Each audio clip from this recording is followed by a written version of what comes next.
here are the 5 images that have been released so far. We're going to start here with the Karina Nebula.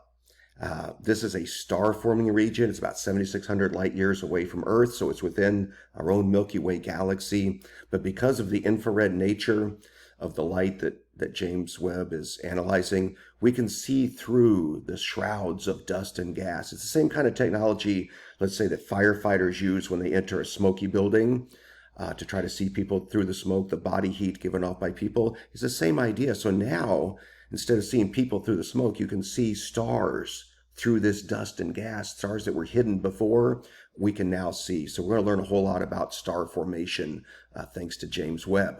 Next up, another famous one, Stephan's Quintet. And these are galaxies. So now we're talking about millions of light years away.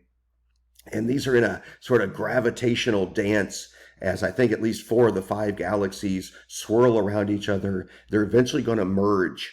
And that's a really fascinating dynamic of how galaxies merge. And of course, our own galaxy is going to have a merger eventually with our neighbor Andromeda.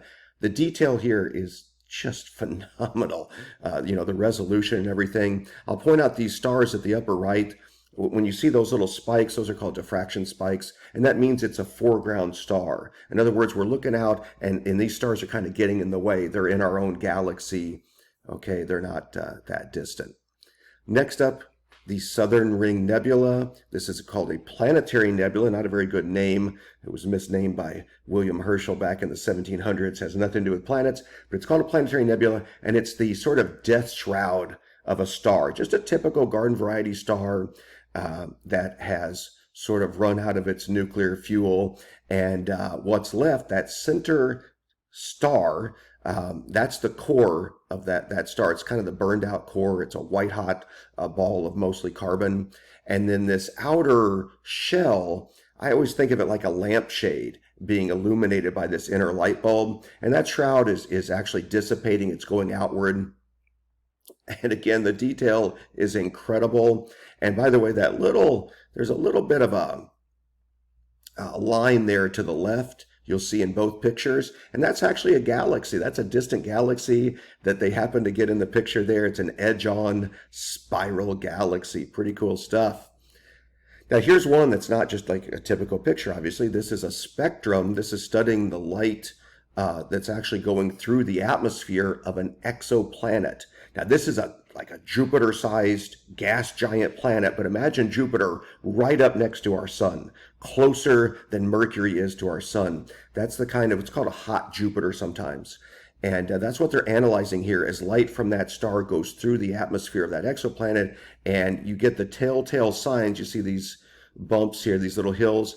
Those are appearing exactly where water vapor appears when we analyze it here on Earth. So we know there's water vapor. In other words, there are clouds. It's like steam there. It's going to be super hot, but yeah, it's actually clouds of real water vapor. And this will eventually allow us then to analyze the atmospheres of smaller planets, of Earth-sized planets, on our quest to eventually find Earth-like planets. That's going to be the key. That's probably the first thing we're going to look for. Follow the water. And then, of course, finally, the one that was released yesterday at 5 o'clock. And there's so much to talk about here. They're billing this as the most distant picture of our universe ever taken.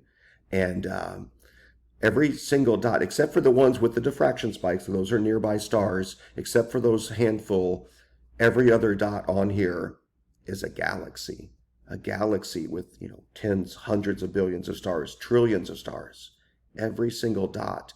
And they said that this is the equivalent, the amount of sky, if you just hold a grain of sand on the end of your fingertip and hold it up to the sky, that's how much sky they're looking at. And that's how many galaxies we see looking across the universe and therefore looking back in time. So some of those galaxies are closer and some are farther. And one last truly amazing thing. If you look, I'm going to center in here a little bit. Look at this. Right in here, you see they look curved. Well, that's because when you have massive objects, they curve space, and the light follows the curvature of space. That's what Einstein predicted 100 years ago. And that's what we see. It's a bit like looking through the curved glass of a glass bottle and how it distorts the image. But in this case, it's not just distorting it, it's magnifying it.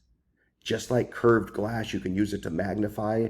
Uh, that's what they're doing here. And so they're able to magnify the early universe and see the very first galaxies. So that's why this is going to be so incredibly important to understand how galaxies first formed. And that's still a pretty big question out there. It's magnificent. I mean, I'm just every little detail in here. I mean, you just look at all these little, spiral galaxies and wow, pretty incredible stuff. That's the James Webb Space Telescope, and this is the first day. This is the first page of the book. Thanks for listening.